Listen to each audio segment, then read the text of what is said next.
Jessica and Liz of the Grieving Sisters Podcast are back to finish what we started just a few weeks ago. Tech issues are handled, and the conversation on grief, well, that's far from over. Keep listening. All right. Welcome back, everyone, to another episode of Motivation and That, but not new guests. I am welcoming back Jessica and Elizabeth from the Grieving Sisters. As you listened a few weeks ago, you might have heard we ran into some fun tech problems. So we switched platforms. We are back. We know where we left off. And Yes. it's going to be a good follow-up because we were en route there starting to talk about some dark humor conversations. Jessica had a story that got cut off halfway through, so we're going to go back to that, and we're going to talk about grief and identity and shame and some of those other feelings. We really focused on anger and a lot of those numbness components from before, and I think this will really complement it well. So if you haven't listened to part one, head on back, get that one in the system, and then come back and listen to this great discussion that the Grieving Sisters are going to have with us here on Motivation and That. So let's just dive right in. We had been discussing what it's like when you are dealing with the loss of someone and there's things you learn about them or you remember about them in those instances that actually bring happiness and joy like back to you in that weird nostalgia phase. Mhm. And Jess, you'd been talking about being out at Copacabana. Yes. And we actually talked about that in one of our, I think it was it Nat's episode, I think, right? Yeah, it Liz, was. and I was like, Liz, I never shared this story with you. I think this had to be 2000, I don't know, let's call it 2007, 2008. She was still very young. And we it so happened that I worked with a lot of Natalie's friends, Yeah. and we were going out, and I was like, "Natalie, you're here?" And she was like, "Yeah, girl, whatever." And I'm like, "Oh my god, you're a baby. Like, what do I still see her as little Nat. And we were out, we were partying, we had a good time. I was like, "Oh my god, you're so much fun. Oh my god, you're more fun than Elizabeth. Don't tell her I said that." And I was like, True. and It's true. It's very true. it's like, but it's like, like it's Liz and I, like we're the ones that are close in age versus like, and then Natalie's close in age with my sister. So it's like, but we still were like hanging out. And I was like, "Oh my God, you're so fun. You're so It cool." really But is. I was like, "You're kind of cooler than your sister." And she was just like, "What?" And I was like, "That's a compliment, girl." I was like, "Don't tell her." But it's all out of love because it's like, because we were growing up together, and we just really had a good time. We always had like those fun memories. And again, growing up where we grew up, it's like I feel like we were kind of very like close knit as well. Yeah. I feel like we had like a close knit, everybody knew each other, everybody knew who's the siblings, where they lived, uptown, downtown, whatever. Like, Mhm. so, but like that was one of my stories. I still have one story that's like not about Natalie. It's actually about Liz and I. But like we have so many like abundance of stories. But like there's just one, and I'm saving it for a very, very, very good day. Special episode. A special episode, yes, yes. Because it's us. It's just something that like it would be between us and that we would just find funny. Everyone would be like, "What Mhm. are you talking about?" Well, and I think, we've definitely, I've seen at least via media that there are cultures where it's a celebration of life when that Yeah. person passes and you have a drink and you go out and you reminisce with these stories. And yes, there may be sadness or there may be, that feeling that washes over you, but it doesn't mean you literally stop your smile or your laugh because Um, there is an element that laughter is medicine, right? So in those components, but after those things happen, and I'm curious from your experiences, Liz, you talked about finding the coffee cup in the back of the cupboard, and you think about those, and then when it's gone, there's almost a mhm. bigger void at that point sometimes, and then you start getting into the feeling grief, feeling the shame almost of like, oh, how dare I be happy, or how dare I laugh at that, and then you can end up in a snowball really quick Mhm. sometimes, and I'm sure Absolutely. I'm sure there's moments where it's like, I just don't even want to start. I don't even want to start thinking about it or hearing Yeah. that story. But what are some of those? And it's the wave, right? We've all heard grief's like waves and it comes and it'll Mhm. either wash out or, you'll stand through it. How have those waves shown up in your lives over time where you think you're Mhm. fine for 1 minute and the next, there I go? Hmm. To Liz, be you could go ahead. Yeah, to be honest, I had something similar that happened to me just this week. And it's interesting because it's such a simple thing, but it's also such a reminder for you to be kind to yourself and give yourself grace. I used to always paint my nails a certain color red, and every time I did them, my sister used to compliment me, and I used to always say, "Oh, this red is called Boston University red because that's where she did undergrad." So it was like our cute thing that I would always paint my nails that color, and she would always compliment them. And I went to a nail salon that I've been going to, and I just picked out a red, and then I saw it was the same brand of Mm. that color that I used to use. And so for a second, I was gonna say, like, "Do you have this one, or can I see the book again?" And, like, I did it, and I felt so guilty. Mm, The Mm. color red was beautiful, it was a little bit darker, and I really liked it, and she was like, "What a pretty color," and I was like, "Yeah." But the whole time I was getting my nails done, I was feeling guilty that I didn't do the color that was her favorite, and it's like, would she really care? No, you know? But it Right. was just something. It's like you think your mind is somewhere totally different, and just a bottle of nail polish, you can say, that reminds me of my sister because it looked exactly like the other one, and I was like, "Oh, I should ask, and, but I really want this color," and, you know, just feeling guilty, and for a minute, I was like, "This is really silly." Take the moment in acknowledging a nice memory, which was that she loved this color on my nails, and I always thought of her when I did it because it was named after the university she went to, and enjoy that moment, and also give yourself grace. Enjoy the moment. Don't beat yourself up for being sad, and don't feel guilt for doing something nice, switching up your nail color, enjoying it, thinking of your Right. sister, acknowledging it, and then having grace, feeling a little sad about it. Mhm. I love that. I feel I for me, the shame part. Um, so I mentioned, I think it was in I think in our episode 50, and we put it out there, how grief starts to kick up other things that you need to work on in life. And whether it's childhood traumas and other grief that you kind of like disassociated with. Um, I started therapy, and I was really working on like my people pleasing and setting boundaries and starting to say no to people. But there was a lot of shame behind it because I'm like, how can I say no to people who are trying to get me to go out or get me to do things? I just couldn't say no because like my brother's not here. He can't celebrate, so I definitely felt a lot of shame. There was a wonderful book that my therapist she recommended, and shout out to Barb. I always shout my girl out. Um, it's called Healing the Shame That Binds You, and it Mm. is such a gem of a book that there's just baby aha moments in each section.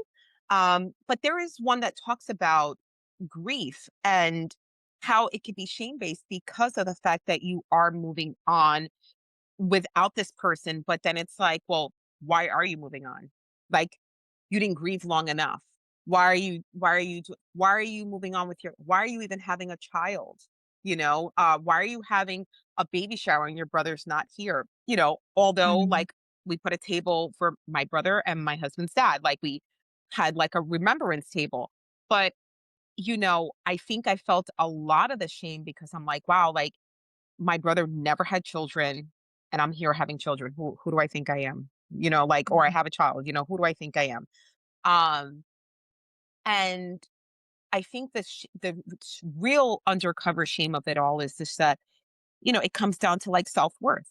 And then it goes down into other attributes that are internal that you need to work on when it comes with the grief. So now it's just like everything's like a mishmash. So now you're like really trying to figure out, okay, is this really coming from grief or the inner work that I need to work on within myself?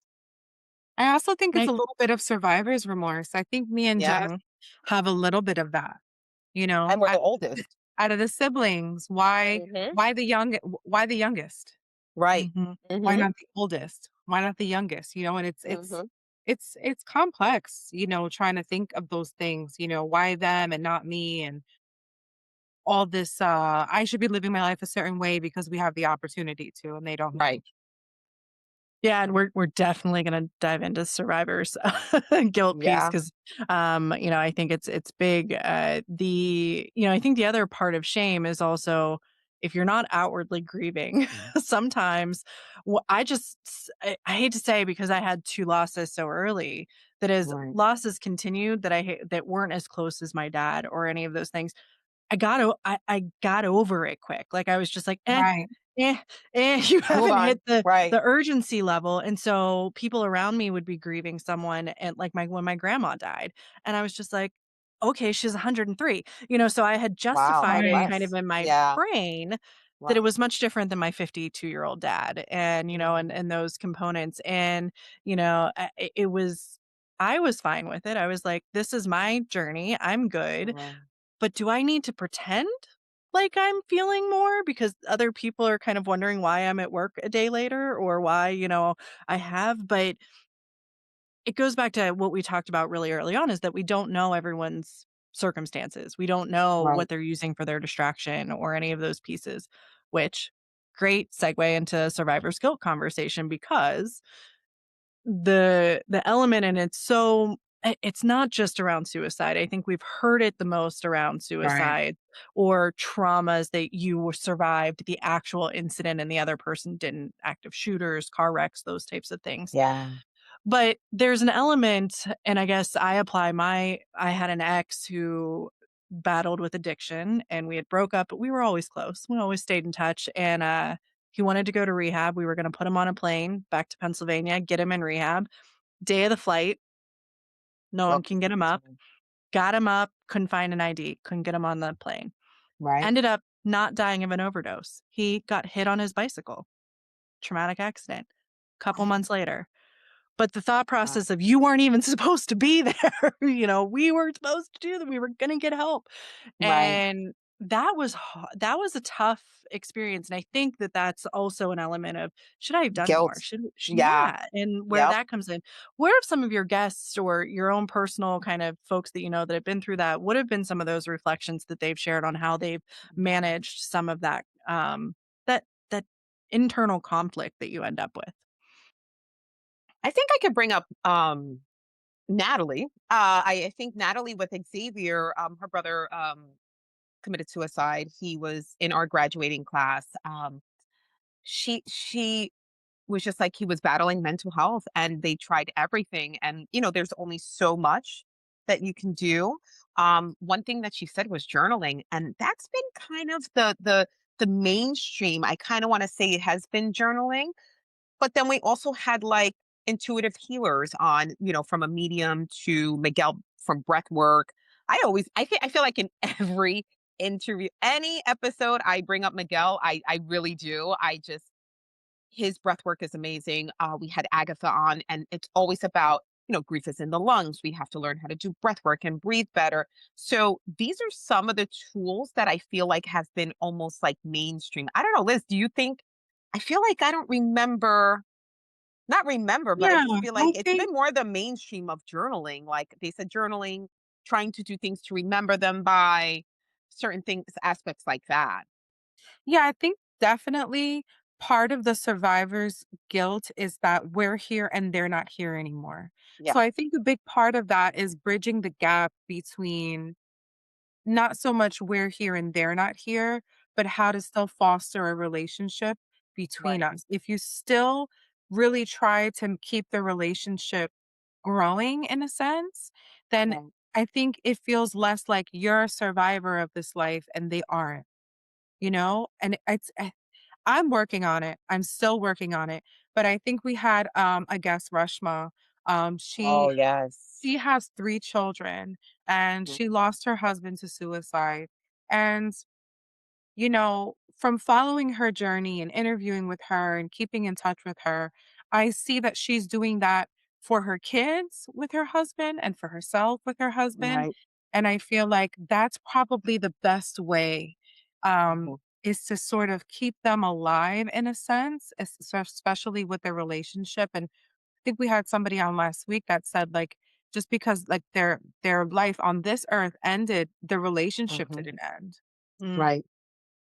I think it's a beautiful perspective to lay on it because we tend to think of the past as a very closed book and you're left with what Hmm. ifs. But if you see it in a way that you can still cultivate, whether it's your perspective on the relationship or changing and you're looking back with regret and saying, okay, but what did we do that did benefit, that did get us the time that we had together, that, did contribute? It's a little bit of that flipping of the frame in the Yeah. conversation. Just to flip back to dark humor for a second, since I've interviewed with you all and had the grief kind of on threads, my algorithm is obviously updated, and All I grief. I thought of you the other day, and probably some of the listeners may have even seen it. It popped off a little bit. There was a post to the grief community about what was the one like strange thing you did after your loss that you went through, and the responses were, I have to say, they were almost cathartic to listen to them because I'm like, I don't remember doing anything. Like, I just remember being numb for a little bit and going, Right. okay, what's next? But, someone, it was bath water that the child had been in when they, had a medical, they bottled a bit of that bath water and they have it still. Mm. A can of soup that they were planning to eat that night that's still on the shelf.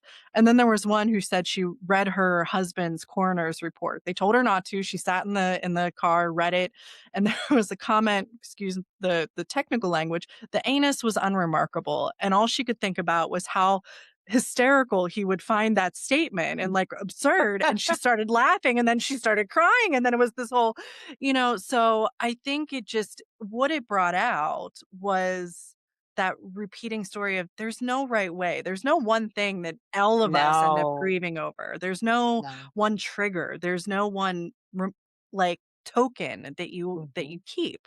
But I did wanna ask, what are, Liz, you mentioned folks bringing ornaments to the holidays, but as you've been potentially going through some more of their things or looking back at mementos or pieces, are there items that you have really treasured or that maybe are very unique to you and, like, that's my one special thing that I like to keep of that person? Because I think it just helps us all feel a little more comfortable with the weird thing, right? That Yeah. that reminds us of who we may have lost. So for my sister, her makeup bag, she had a makeup bag with all the makeup that she would wear. And I have a vanity and it has 2 drawers under the mirror, and one of them is all her makeup that was inside her bag. Like, I opened her makeup bag and I dumped everything in there. And I swear, every once in a while, I'll be here and I'll be like, "Damn, I don't have an eyebrow pencil." No, and I'll be like, "Sis," and I'll open it and I'll be like, "I'm just gonna use this." It's almost like I feel like she's gonna catch me and I'm gonna get in It, trouble because yeah. all of it's expensive. You know what I mean? And then I'll be like, "Oh, I gotta put it back." And then if I put it in a different part of my vanity, I'll make sure it goes back in there because it's like her shit, you know? Yeah. And Yeah. it's Yeah. just such a, like, sister sharing stuff. "Where's my eyeliner?" I wore a pair of earrings, and one of them I couldn't find, that was hers, and I was like, "Have you seen this earring?"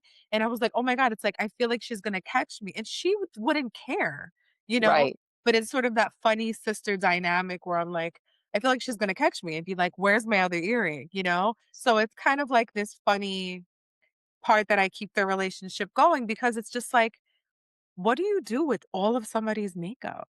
Mhm, Like, I can't just dump it in the garbage, and mhm. then I can't just let it sit here and, like, get gross, you know? Right. So I'm like, "Okay, I'll use a little bit of it." Most of the stuff I'm not gonna touch anymore because now it's too old, but Right. pencils and things, I try to use them and act like I'm borrowing from her in a sense.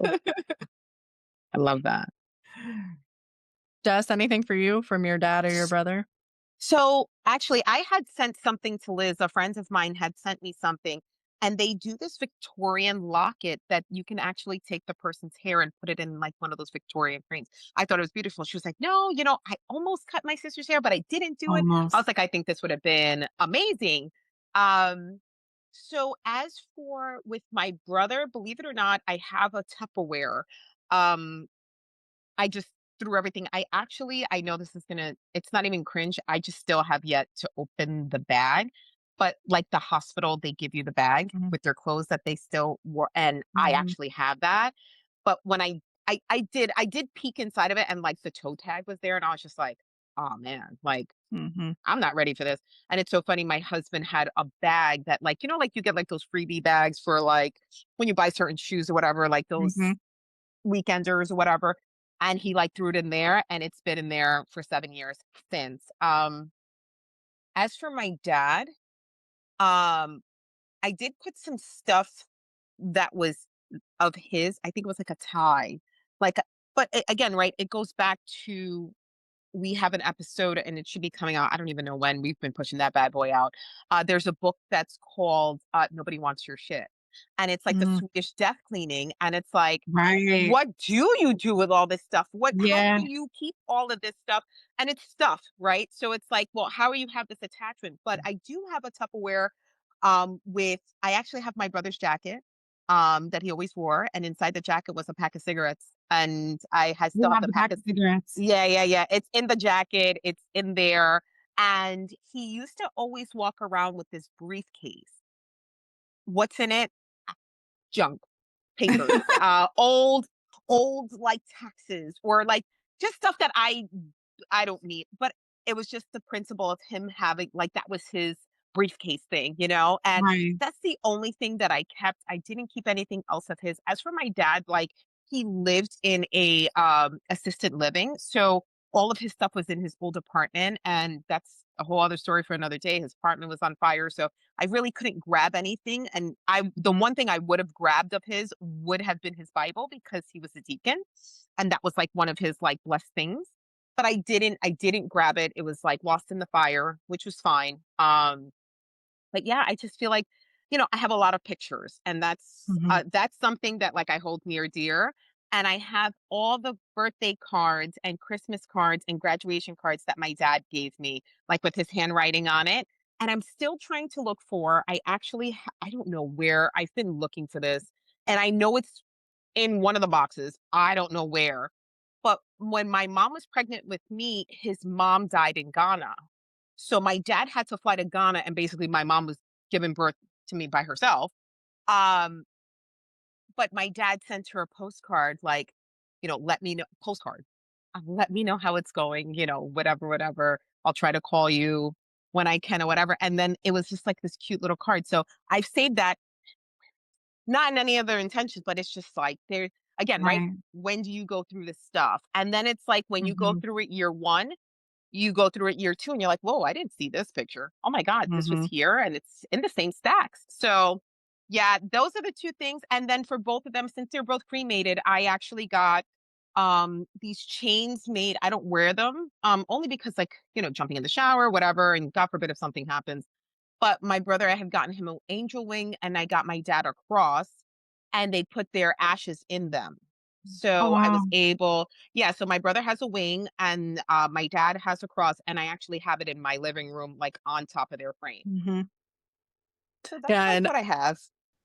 yeah, I mean, and those I think I was just thinking back while you were talking, I'm like, "What do I have of my dad's?" And, he had remarried and there was not really anything left. My Nothing mom had much. purged his memory, and my Sure. stepmom kept just about everything else, but there had been a chest. He'd gone to West Point and been in the Army for a few years, and Wow. his chest from West Point had just been in the basement for the longest time, and my mom found it when she went to move years after he died, and Wow. it still had his engineering books. It still had, like, an order for a radio in it. Um, Wow. so those are, like, on our bookshelf. I put legs on the chest, and now it's a little coffee table in my office, Amazing. and it still has his tag on it that it has his last name. So it's, Oh, like, wow. weirdly preserved for being in an old farmhouse's basement for Yeah, a lot of years, but it's fun. I always found it funny. I was like, it's the thing everyone forgot about, and it's the that's one thing right. that I got to keep. And then I'm one of those, I got handwriting tattooed. I found there was he had Oh, that's written interesting. Yeah. a Mhm. little family tree, and this man, bless him, wrote himself as Mr. Wonderful on the family tree. So I love it. I got Mhm. wonderful tattooed on my arm because he had the fanciest handwriting for a man you would never believe. And so, Right. it was to carry with me, and, it it's so unique that there's not a whole lot of chests out there from the 1970s in No, West Point not at floating all. around. So it'll definitely be there for the rest of time. But like you said, even when I go through what's in there, occasionally I've been like, why did I keep like a torn piece of paper Right. that has nothing on it? And, parsing some of that out over time. Yeah. Yeah. So on these grief journeys that we're on, I know, Liz, yours is newer, Jessica, yours is kind of come back around with your Yeah. dad, but have you found that you are able to pick up on different kinds of grief a little bit more? So my big one is we were talking before we started recording, changing jobs, leaving a job that you were so emotionally connected to. And everyone was just like, why am I having such a hard time? And I said, you are grieving. You are grieving a Right. community. You are grieving these people and what you thought was going to be your future. But do you notice that more in other people now when they're like, I can't put my finger on what it is that you're Yeah. like, that's a version of grief. Yeah. I spoke with and Liz, I didn't get an opportunity to tell you. I had a conversation with Roseanne, and she's like, Jess, I think I'm dealing with delayed grief. So her brother had passed. I think she actually commented on the work thing. And so that's my husband's cousin. She lost her brother literally on the brink of COVID, and then her father a year later. Yeah, well, they're too far up, so their prayer cards are up there. And and it was like maybe a week after the brother's year to date. And she's like, Jess, I'm dealing with delayed grief. I said, I knew that was going to happen. Like I'm here, I'll check in with you and stuff like that. And, especially like anticipatory, right? I feel like we called out the guys on, even on bereavement. We were just kind of like, yeah, anticipatory, just, we just like, know, like, I guess because we're becoming so much more educated in it, that we're Mhm, just like, "Ah, there it is. This is what this is," especially with the job stuff, like, who wants to go to work? Who wants to deal with that? mhm, Very true. Yeah, I think I'm sensitive to other people going through things now. Well, it's interesting. Once you've had a very serious loss in your life, some things seem very silly mhm, to worry about, and some things you really understand. Like, Right. um, I was thinking lately, just like people who have lost family members or have lost siblings, you don't realize like how hard it is, you know? Like I don't think I understood what Jess was going through until it happened to me, Right. you know? And it's like Mhm. you really don't know, you know? So it's like now that you know what it feels like when somebody loses a parent or a child or a sibling or someone who's really important to them or got fired from a job or, you're kind of like, wow, I understand. Like, I understand what you're going through, especially when you have Sure. compounded grief, multiple Mhm. losses that happen, over time or in a cluster. It happens to a lot of people where, like, if their parents are elderly, where like See. the mom will go and then the dad will go soon after. It's very Mhm. interesting how that happens. And I always wonder, like, those people losing both of their parents and feeling sort of orphaned in that way. Mhm. So yeah, my heart really goes out. I feel like I'm much able to understand that sort of grief now. mhm. And that's the other thing too, like, we try like, we're in our grief, but also trying to give compassion to other people because they've never been through that.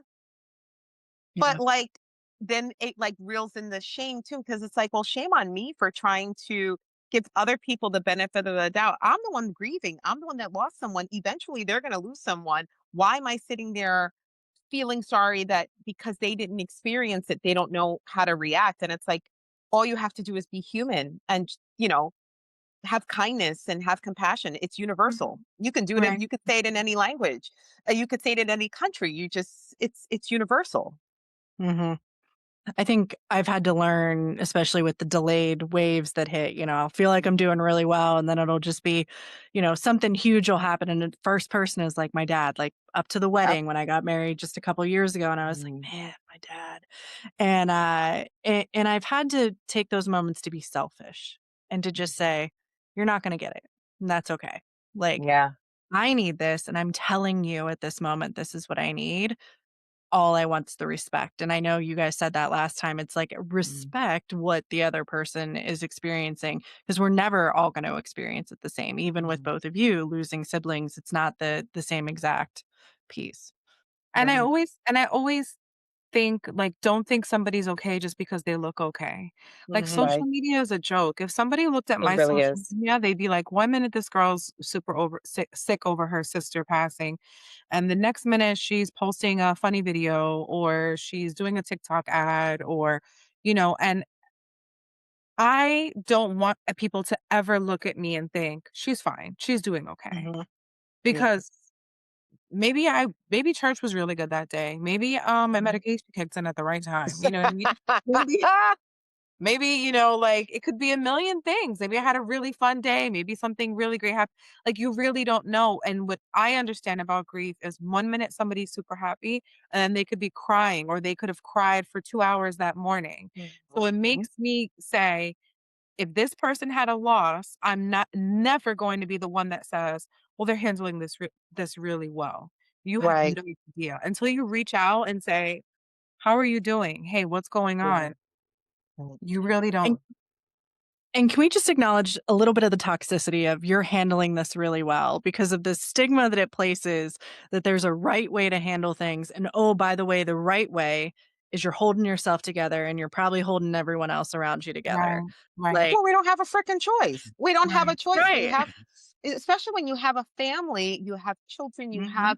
you're a caretaker for like someone else. Like you don't know other people's situations. And I'll just piggyback off of Liz that, social media is not real life. Like people are just posting highlights.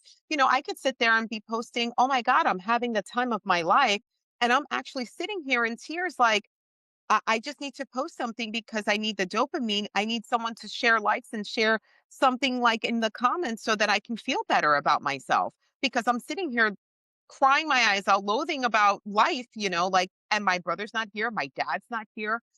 Again, very grateful. You brought up a wedding. I was very grateful that my dad and my brother were able to be at my wedding. I didn't even want a wedding, believe it or not. I wanted to like, we were going to go and elope and nobody was going to be there. But now looking back almost 10 years later, we're like, we're so grateful. We don't even care what we spent because we have these Mhm. beautiful videos and we didn't pay for a videographer, but we have these beautiful pictures and videos of like my dad and my brother, of Roseanne's brother and his dad, and just people that have passed on, like my aunt Rosie. Like there was just a lot of people who've passed on that we have these pictures of them, and they look so Mhm. happy. And they said they had the best time of their life. We got calls the next day that their feet were hurting because they danced so much. Mhm. So we were just, it's just having those moments on that. It's really true that, a lot of people, and I think Liz, you can probably contest to that. I always get, wow, you're the strongest one. Like you're such a strong woman. You've Mhm. really been through it. You're so resilient. You really, um, you really adapt to adversity so fast. I don't have a choice, right? Because I will never survive in society, right? Like Mhm. who's going to do it for me? You? Yep. Me? No, nobody. Nobody's gonna do it for you. So you have to find that inner strength to do it. But I'm just the queen of disassociation, and I love to compartmentalize. That's my favorite. That's why I do well at my job. Um, but in the same token, it's kind of like having to take the time out to address that grief.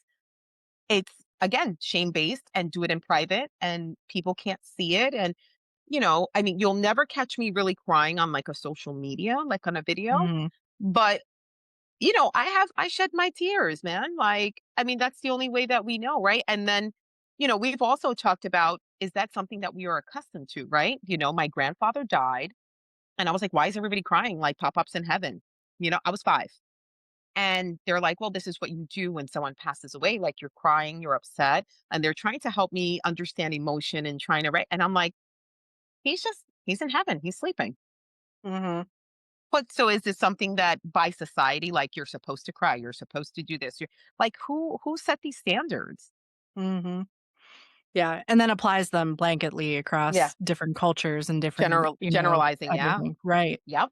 Yep. So I think one of the last things I want to make sure to hit on, and again, how time gets away from us when we're we're Yeah, we're recording. I think chatting we're a it good up. chunk in, but it's the idea of grief and identity and the loss of things. So I know, I mean, my dad died when I was 18. I ended up going into the same industry he was in. I always said I wouldn't. I ended up in the same thing, in the same general vicinity. So somehow I thought I wouldn't run into people that he knew, but I would be in the middle of an interview and the person would look at me and go, "Oh, you're Bob's daughter." Or, they would put two and two together with my last name and they'd be like, "Bob Bulger's Natalie?" And I would just be like, "Yes." And it was this weird moment where I talk about like confliction. It was like, that's amazing that he made such an impact on you that you're having this like joyful moment. And then I also went, I'm no longer Natalie. I am now Bob's daughter. Bob's daughter. That's And he right. died, and this whole conversation will now be about Bob That's right. and how proud he would be of me, or a story you had, and I wanted to hear it, and then it would be after the fact, I would just be like, "Am I ever gonna be anything other than Bob's Bob's daughter?" daughter. Because he, like, got frozen in time, and when he was frozen, he was still this, magnanimous CEO that, everyone respected and appreciated. So, Right. I mean, do you experience some of that same thing, that it's kind of like this Interesting. the instant linkage sometimes for folks that know Mm-hmm. you've been through is kind of even a question, "How are you doing?" Or, "Oh, how have things been?" And this is, so almost like people define those milestones for you now because you have Mm. this triggered event that is very Right. forefront in their mind, even if Yeah. that day it's actually not for you. Yeah. Hmm. That's really just something to think about. I mean, I don't know, Liz, go ahead. Because I, f- yeah, Liz, go ahead. I'm trying to think of what to. Because the thing is, I think for me, um, I worked in the high school where I graduated from, and my brother also went to school in the district too. So some people would, come up to me and be like, "Hey, how you holding up?" But people who really knew me, like they knew February was like a tough month, and they'll come and say, "Hey, girl." Or I have like some of them on social media, and they would see like in my story or something, and they would be like, "Oh, like how are you holding up today?"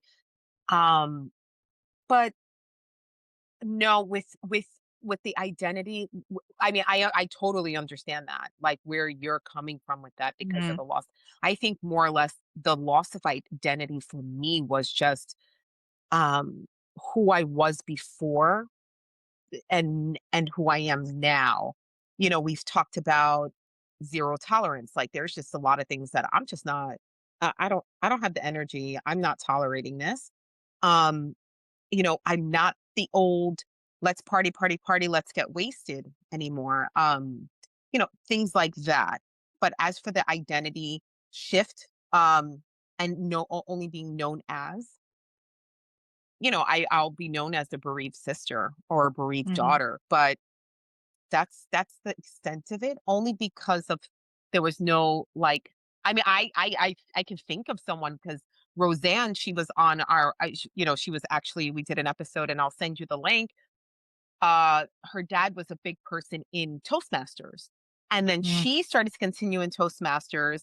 And she actually, in her story, she actually goes into it in our episode how they were like, "Oh my God, like Tony Santos, that's your dad. Like he was my mentor." And like so, like, but she was very proud. Like it didn't turn into almost mhm. like, well, I'm only known for as being Tony Santos's daughter, but this is the legacy that he left behind that I can be able to, okay, I'm gonna move forward with that. Yeah. And I think it's one of those, it's the hot mess piece for me of the whole thing, right? Yeah, Because again, I went my dad's 50th West Point reunion. His entire class asked me to take his place and go with them. So I went, I sat on like good the for guy's you. bus. It was amazing. And I mean, there's so much people I'd never met before who, spent 4 years with him. They were deployed with him, all those things. And in the same sense, there was a part of me that was so mad he never shared those stories. It goes back, Liz, to the kind of the anger part, and I would listen, and then I was like, "I think I'm holding their grief right now." Like, because Right. obviously the moment they saw me, they would think back, he had a friend that was his executor of the will. He has his own level of grief over how Right. things were managed, and, it just I've at one point I said, "I'm just gonna be a sponge. I'm just gonna take it on." I've had 20 years to prep for this, and they're all together in a weird huge grief pool now because it wasn't just my Wow. dad, there were other guys too that obviously had been lost. And, and so it's like you wanna I felt like I was prepared to handle that for once, but it also came with all of these other unexpected, Jessica, what you Mm. mentioned earlier, the things that start to uncover that you weren't anticipating, and, Oh, you yeah. know, it was a long drive home from from New York, after Yeah. that, just kind of taking all of it in. But I think it also no one intends to redefine you at that point. They Right. don't intend to be like, "Oh, Liz, Natalie's sister," or, any of those Mhm. things.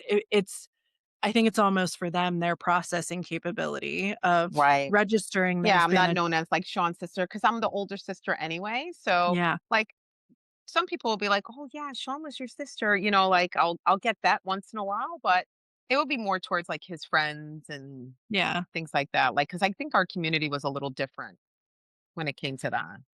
Yeah. And it's always, I think, as we become more aware of how we interact with people that have been through losses too, that grace that just keeps coming back, right? Oh, If yeah. that sets someone off because you walk in and you're like, "How are you doing? I know it's Christmas," and they're like, "I have been trying so hard not to think about this, and now you've said it. Now I'm on edge." Yes. But if we're not honest enough to talk to each other about it, we continue to put grief in the dark corners of the room, and we continue to hide the components of it. Yeah. So I just again want to thank you both for bringing to the light the conversations around all of these different complexities of grief, because we can read every book, we can watch every movie where it happens. It's still never going to prepare us for what the journey looks like. And every time, to your point, that we get a compounded grief, the next loss that Right. comes, it changes then what that picture looks like. So I want to thank you guys. I want to give you a chance now that Mm. we've had 2 sessions to share kind of anything. You've done some additional recordings, since we even did the first one. Like, where's the Grieving Sisters going from here? What do you see as the future of what you've started, the podcast itself, or where do you hope this conversation and overall takes us to as we go forward? Hmm. I don't know, you go ahead, Liz. I'm like, I got a list. No, no. Yeah, yeah, yeah, Um, yeah. I think that the Grieving Sisters was something so beautiful that was created in Jessica's mind out of her understanding the grief that she was going through and knowing what I was about to go through and saying, "Hey, I have this idea. Not sure if you're ready for it, but this is what I'm thinking." And when we started kind of writing for the show and thinking about what we want, it was always like, how could we take care of this community? And I think that that's what we've been wanting to do. Like, what did we want when we were hit with this devastating loss? You know, and I think that our mission has really been about finding other resources. Jessica is a Right. professional in her field. I'm in real estate, so it's like for me, I can only speak to my experience and I'm understanding my process. Um, there are certain griefs that we are like, this is mind blowing, like a parent losing a child, or suicide or drug abuse, things that we haven't had directly in our family, but we know that somewhere there's somebody with a broken heart because of it. So I think Right. what we would like is like more exposure, and just to build this community of resources to be able to kind of send this out and to keep conversations honest. I think what people really enjoy and why we've had such tremendous growth is that we're honest and we're real. Like, Mhm. if we're pissed off about something that happened when it came to us, whether it's our workplace or friends that we thought we were friends or partners. I had an engagement Mhm. end, months after, not even a month after. So it's like, we're honest. We're honest. You Mhm. can be angry. You can have 400 stages of grief. It doesn't have to be 5 stages. Right. But I think just if I left anything out, I think it's about growth, giving resources, and just making this community bigger and bigger to where it seems like it's Jess has said this from the first episode, grief doesn't need to be taboo. Right. We Mhm, wanna make talking about grief like talking about anything that has to do with your life or your day. And it's mhm, and it should be because it's the normal. I mean, listen, as we lost our siblings, it was out of the norm, right? It's not your, like I said, I think previously, it's not your Lion King, like, parents pass and then like that's, the circle of life. But as for the Grieving Sisters, actually this month we make a year of episodes. We've already have 50 no, we have 50 episodes out. We have how many more in the can? Probably like 8 or 9 more in the Yeah, can that are already done. amazing.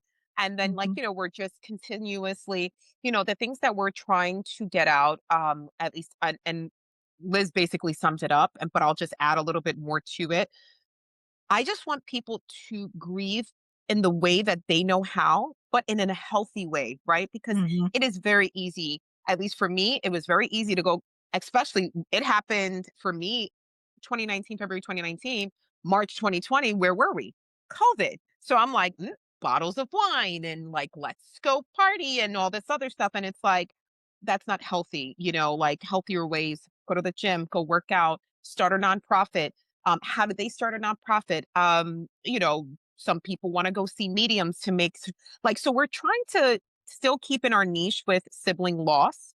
Um, because I think when you start to open it up to all losses, everybody mhm, has a loss, so it's like, mhm, we try to keep it a little bit within the niche, but it's like, okay, well, what helped you get through? We have another woman, she's down from Georgia. She wants to drive up to be on because she lost her fiance, but her faith is what has been going. So we haven't really had like a mhm. really heavy faith base, right? So it's like, okay, well, let's hear it. Like, how can we help our audience in healthy ways to cope and with grief, right? And that obviously ties in with my profession, but it's still, I wanna be able to, and then it also helps Liz too, right? Because I feel like some people, she would have never met, and again, I'll bring up Yeah. Miguel's name. Miguel, I mean, Mhm.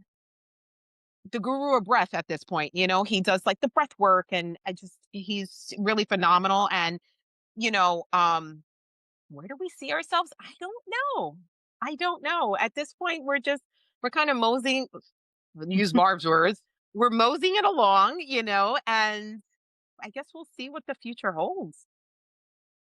Well, I wanna thank you again. I know I said it last episode, I've said it a couple times this time around for the No, we space. appreciate you. Thank you. The In episode 1, I shared my complex grief that I've never Yeah. talked about really publicly, and after we were done with that, I talked to my husband about the day that it flipped and I decided I wasn't at least gonna be ashamed of it. I wasn't ready to talk about it, but I wasn't gonna be Yeah. ashamed of it, and, that whole process, and I never would have done that, and I'm getting all emotional, but, Oh, I see um Um, you.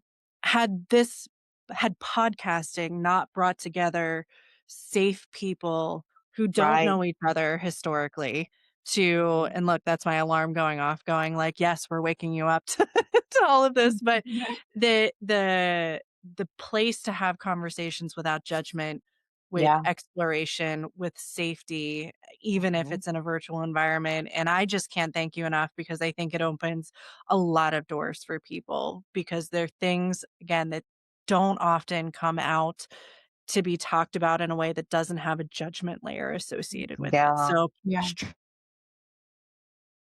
Oh, stripping that just really so important, and thank you for kind of being one of the groups paving the way to do that. I think it's incredibly, incredibly special.